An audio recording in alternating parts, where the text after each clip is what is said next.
Wahai Musa, aku akan mencabut nyawamu. Mendengar hal ini, kemudian Nabi Musa marah.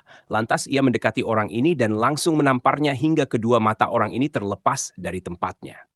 Nabi Musa alaihissalam diutus kepada kaum Bani Israel untuk menghentikan kekejaman Firaun.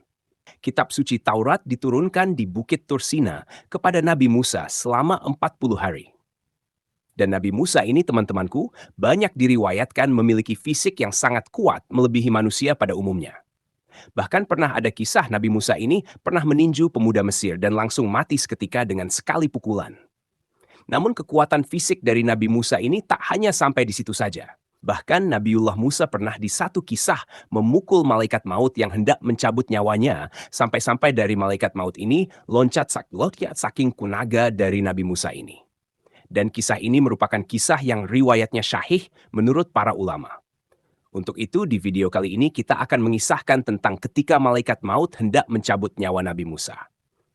Assalamualaikum warahmatullahi wabarakatuh, sobat beriman yang dimuliakan Allah. Mohon bantu channel ini untuk terus berkembang dengan cara like, komen, subscribe. Semoga kita selalu dalam keadaan sehat walafiat dan dimudahkan rezekinya. Amin ya robbal alamin. Nabi Musa alaihissalam dikisahkan memiliki mukjizat yang sangat banyak. Mulai dari membelah lautan, tongkatnya bisa berubah menjadi ular, bisa mengangkat sebuah bukit, dan masih banyak lagi. Dikisahkan juga kalau Nabi Allah Musa ini seorang nabi yang memiliki kekuatan yang luar biasa. Bisa dikatakan Nabi Musa seseorang yang cenderung pemarah. Ya mungkin karena diutus kepada kaum Bani Israel, yang memang kaum ini orang-orang yang ngeyel dan sulit diatur. Kemudian Nabi Musa ini selalu didampingi kakaknya selama ia berdakwah, karena Nabi Musa tidak lancar berbicara. Makanya ia berdoa kepada Allah agar kakaknya yang selalu menemaninya ini dijadikan nabi juga. Nabi ini bernama Nabi Harun alaihissalam. Nabi Harun selalu menemani Musa kemanapun ia pergi.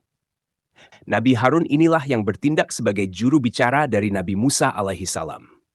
Teman-temanku seiman, di sini kita akan kisahkan tentang Nabi Musa yang memukul malaikat maut hingga mata dari Malikul Maut ini keluar.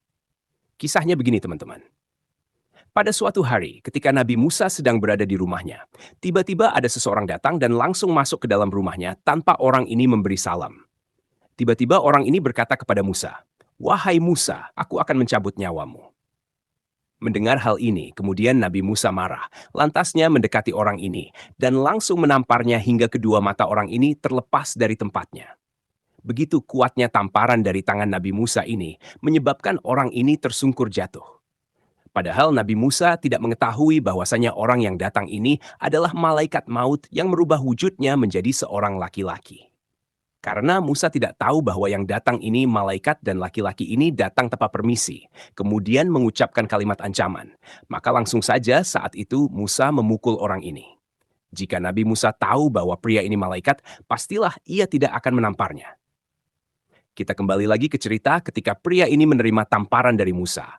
Maka ia menemui Allah Subhanahu wa Ta'ala dan mengadukan akan hal ini.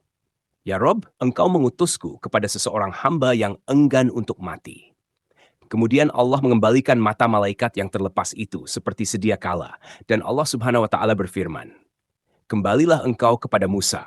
Katakan padanya, agar meletakkan satu telapak tangannya di punggung seekor lembu jantan. Maka untuk setiap bulu lembu yang tertutup telapak tangannya, satu helainya bernilai 1 tahun masa hidupnya." Kemudian, malaikat ini kembali menemui Nabi Musa dan ia berkata bahwa ia adalah malaikat maut, serta ia menyampaikan firman Allah kepada Musa tadi.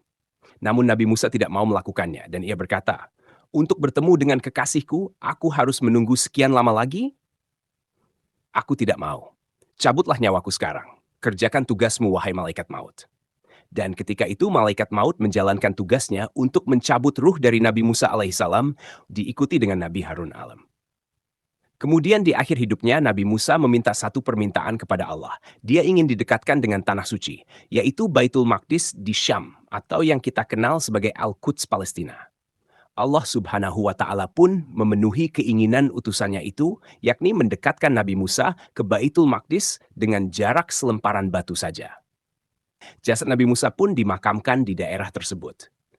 Namun hingga kini tidak ada yang tahu persis lokasinya di mana. Di kisah ini timbullah pertanyaan teman-teman. Mengapa malaikat bisa terluka ketika ditampar oleh manusia? Jawabannya adalah ketika malaikat sudah mengubah wujudnya menjadi manusia, maka hukum-hukum di dunia manusia akan terjadi juga padanya. Seperti kisah Isranya Nabi Shallallahu Alaihi Wasallam dan malaikat Jibril berboncengan naik buruk dari Masjidil Haram ke Masjidil Aqsa. Dari sini saja sudah bisa dilihat buat apa Jibril ikut naik bersama Rasul di atas buruk. Padahal dia kan malaikat, bisa saja terbang dengan sekejap ke Masjidil Aqsa. Nah, karena pada saat itu malaikat Jibril mengubah wujudnya menjadi manusia, maka terjadi jugalah hukum-hukum dunia manusia kepada Jibril. Sebagaimana kita ketahui, tidak ada manusia yang bisa terbang.